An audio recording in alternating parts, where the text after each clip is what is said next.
तर याच्यामध्ये कुठली वखरणी नाही, कुठली पाळी नाही, मशागत नाही, कुठली खुरपणी नाही, डवरणी नाही, काहीच नाही. तर हे कपाशीचे मागील पिकाचे मुळं ही इथं आपण जागेला बघू शकतो. याच्या पाठीमागचं कारण म्हणजे SRT रासायनिक खत म्हणजे लयच कमी प्रमाणात टाकलं पाहिजे. एक महिला, एक स्त्री, सावित्रीबाईची लेक आपल्या 2 मुलींना सोबत घेऊन कशा पद्धतीनं शेती फुलवू शकते.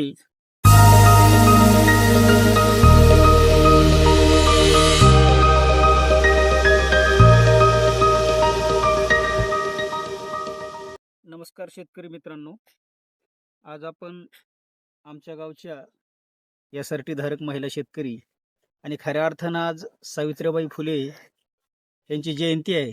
आणि सावित्रीबाई फुलेमुळं महिला कुठल्या कुठल्या कामात, विशेष अशी शैक्षणिक क्षेत्राव्यतिरिक्त सुद्धा कुठं कुठं काय प्रगती करू शकतात, हे आता आपल्याला बघायचं आहे. तर नमस्कार, आज आपण आलेलो आहोत तारामतीबाई काळे यांच्या SRT शेतीला भेट देण्यासाठी. तर खरोखर बघण्यासारखी परिस्थिती त्या शेतीमध्ये त्यांनी निर्माण केलेली आहे. तर आपण आता त्यांच्याकडून जाणून घेऊ की त्यांनी इथं नेमकं कशा पद्धतीनं काम केलं आणि मिश्र पीक पद्धती, सहजीवन पद्धतीनं घेत असलेली पीक पद्धती, ह्या सगळ्या गोष्टीची आपण त्यांच्याकडून माहिती करून घेऊ. तर नमस्कार ताराबाई, नमस्कार. तुम्ही SRT शेती हा किती दिवसापासून करताय नेमकी?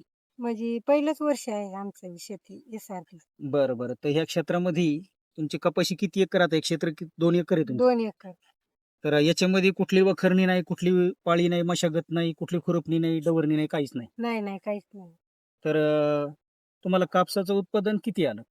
कापसाचं उत्पादन समजा आम्हाला 2 एकर मध्ये 13-14 क्विंटल झाला. आणि रासायनिक खताचा वापर किती केला होता? रासायनिक खत म्हणजे लयच कमी प्रमाणात टाकलं पाहिजे.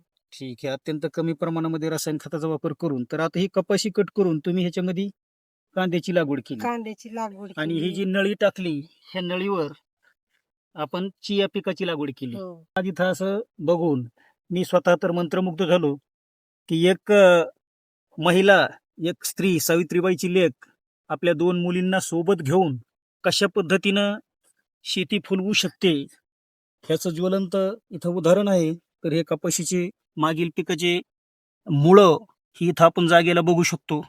उत्कृष्ट पद्धतीनं ह्या कांद्याची सुद्धा बीज ह्या बियाचा कांदा आहे. म्हणजे याला सुद्धा आपण फुटव्याची संख्या बघू शकतो. तर आपण त्यांना विचारू की याच्यामध्ये आपण नेमका खताचा वापर किती केला आतापर्यंत? आतापर्यंत आम्ही म्हणजे याच्यामुळे खत टाकलंच नाही आतापर्यंत. परवा दिवशी खत टाकलं मी प्लॅन्टो आणि 10 किलो DAP फक्त 10 किलो DAP 1 एकर क्षेत्रासाठी. 1 एकर क्षेत्रामध्ये. तर असं वाटत नाही तुमच्या शेतामध्ये बघून की कुठंच तुम्ही असं खताचा कमी वापर केला असेल, असं काही दिसत नाही. ज्या शेतकऱ्यांनी खताचा वापर केला त्यांच्या कांद्याची क्वालिटी सुद्धा एवढी तजेलदार दिसत नाही. तर एवढं तजेलदार येण्याच्या पाठीमागचं नेमकं कारण काय तुम्ही सांगू शकता? याच्या पाठीमागचं कारण म्हणजे SRT, बाकी बरोबर. काहीच नाही. मागच्या वर्षीच्या पिकाचे मुळे आपण तसे ठेवले होते आणि आता हे मुळं कुजल्याच्या नंतर इथं जीवाणूला खाद्य निर्माण होतं, असे आपले कृषीरत्न, कृषीभूषण चंद्रशेखरदादा भडसावळे सांगत असतात. आणि 3 ते 4 पिकाची लागवड एका ठिकाणी केली आहे. पलीकडे तुम्ही त्या SRT मध्ये गव्हाची लागवड केलेली आहे.